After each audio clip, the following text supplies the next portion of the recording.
Então, nossa aula, nós vamos explicar agora sobre uma das técnicas de análise das demonstrações financeiras, que é um conjunto, na verdade, que compreende a análise horizontal e a análise vertical dessas demonstrações. Então, conceitualmente, é bem simples isso, né? Conceitualmente, a análise horizontal evidencia a evolução no tempo de determinado item da demonstração contábil. Isso pode ser tanto balanço patrimonial, demonstração do resultado do exercício, demonstração de fluxo caixa, demonstração de lucros e prejuízos acumulados. A demonstração que você quiser fazer a análise, você pode se utilizar do recurso da análise horizontal. É conhecida também com análise de séries temporais. Então aqui nós temos exemplo aqui embaixo, ó, um balanço patrimonial ao longo do tempo, 2008, 2009, 2010, em que, por exemplo, o total do ativo era 1.000, né, o total do patrimônio líquido 500. No ano seguinte, o total do ativo continuou 1.000, mas o patrimônio líquido aumentou. Então melhorou a situação econômica. E no ano subsequente, em 2010, o patrimônio continuou igual, mas o ativo aumentou. Então, se o patrimônio líquido continuou igual, significa que a dívida aumentou para compensar, né? Então, a situação econômica agora piorou um pouco.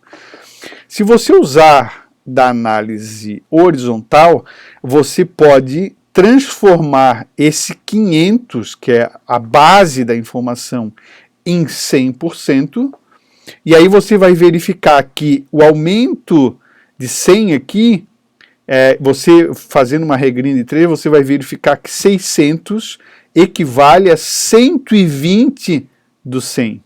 Então, se aqui é 100, aqui é 120. E no último ano continua 120. Então, você consegue verificar com mais facilidade que do ano de 2008 para 2009 houve um aumento de 20%. Não é? 20% de aumento, com uma regrinha de 3, 500 vale 100%, 600 vale X, 600 no caso vai valer 120, né? Então essa é a lógica da análise horizontal das demonstrações contábeis. Você pode fazer isso com o total da receita bruta de venda ao longo do tempo, você pode fazer isso com o total do lucro bruto, do lucro operacional ao longo do tempo, você vai verificando se há variação ou não. Quando você transforma o ano base em 100, tudo que vem depois é uma relação com esse 100, e você consegue verificar rapidamente quanto por cento aumentou em relação ao ano base. Embora não haja uma obrigação, uma norma a respeito, normalmente se adota um ano base, né? Não se faz a variação de ano para ano, porque a leitura, fazendo a variação de ano para ano, né? Esse é 100, aí esse é 120, agora esse vira 100, agora aquele vira 100 também. Essa variação de ano para ano, ela dificulta a interpretação, assim como os números absolutos.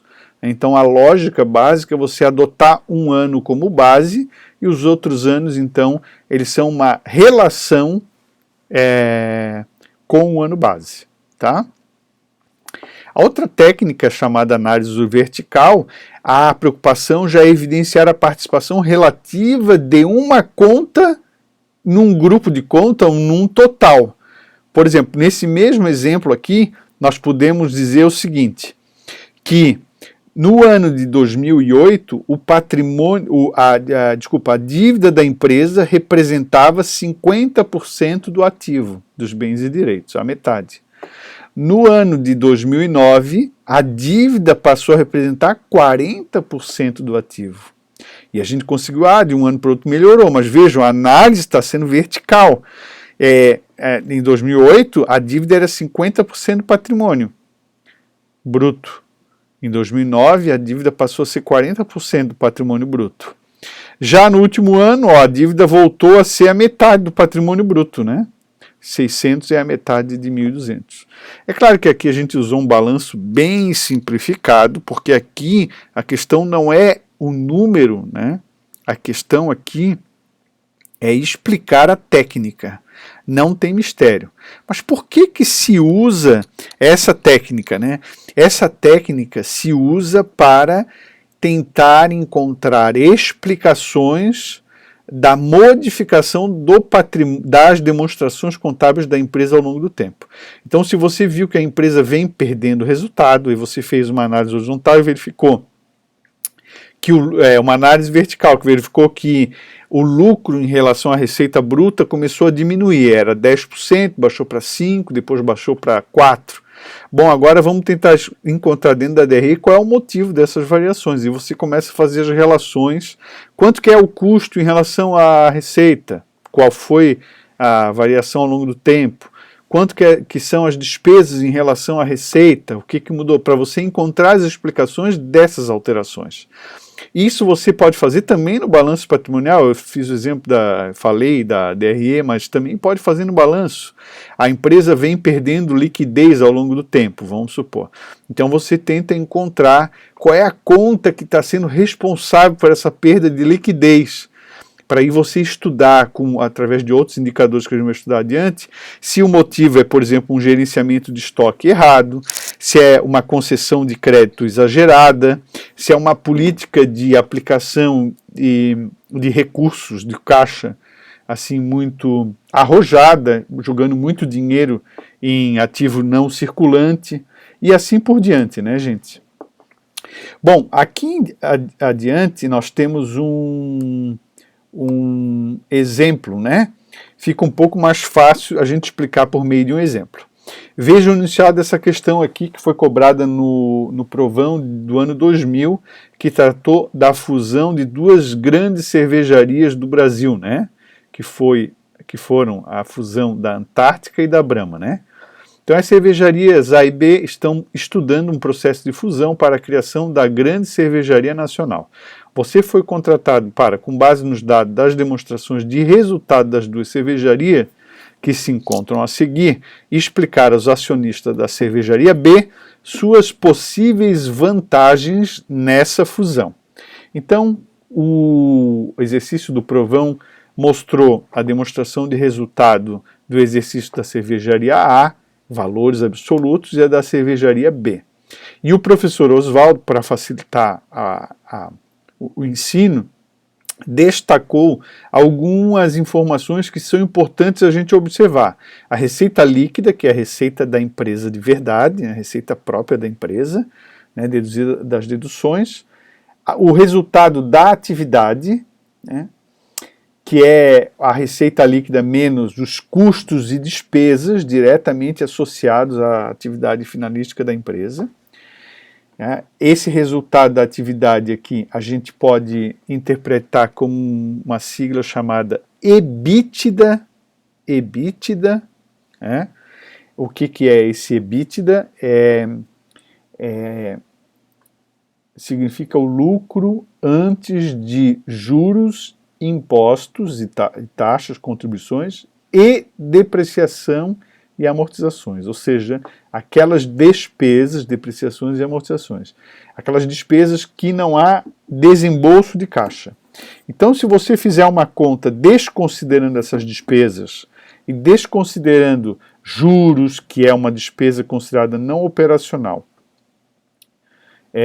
e taxas, imposto de renda, você tem aqui no resultado da atividade um negócio chamado EBITDA, que significa a capacidade da empresa de gerar caixa operacional, caixa nas operações.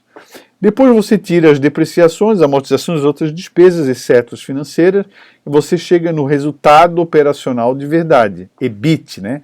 Essa sigla EBIT, EBITDA, vem do inglês, tá? No caso, o provão colocou a sigla EBIT, mas não colocou a sigla EBITDA aqui, tá? Então você, nas suas anotações, você registra essa sigla aí, EBITDA, tá bom?